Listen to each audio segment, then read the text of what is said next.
بسم اللہ الرحمن الرحیم۔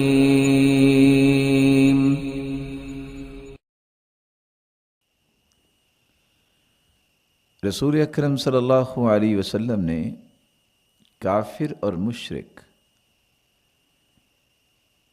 اس کی مخالفت اور اس کی برات، کافر اور مشرک کی مخالفت اور اس سے نفرت اور برات کے جو مظاہر بیان کیے ہیں، ان میں سب سے پہلا مظہر یہ ہے کہ جب سورج نکل رہا ہو اور سورج غروب ہو رہا ہو تو چونکہ سورج کی پوجا کرنے والے، اللہ کو نہ ماننے والے کافر لوگ وہ سجدہ کرتے ہیں شیطان کو، وہ سجدہ کرتے ہیں سورج کو، اور حقیقت میں شیطان ہی اپنے سینگ سورج کے سامنے لے آتا ہے۔ تو ایک مسلمان جب سورج کی ٹکیاں نکل رہی ہوگی اور غروب ہو رہی ہوگی، ان دو وقتوں میں نماز نہیں پڑھے گا۔ صحیح مسلم کی روایت ہے 832، سیدنا عبداللہ ابن عمر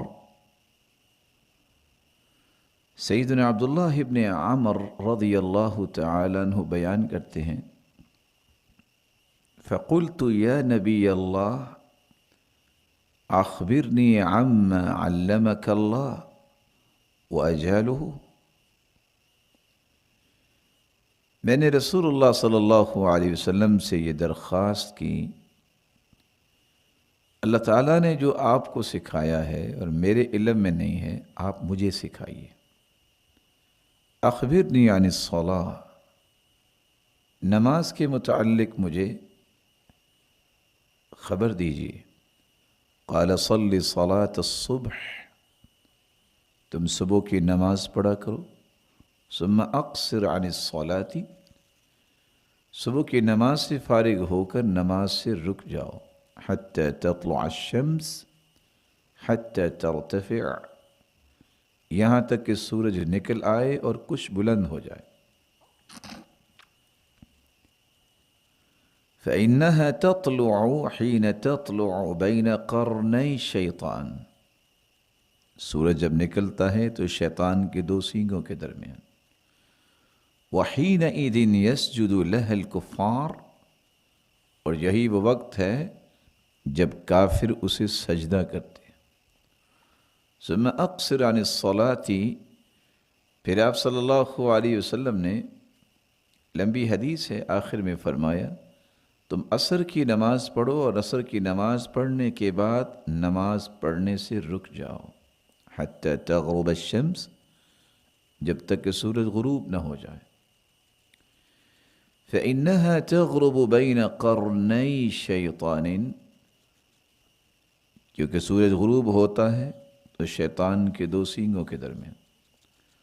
وحینئذ یسجد لها الکفار، اور یہ وہ وقت ہے جب کافر سجدہ کرتے ہیں سورج کو۔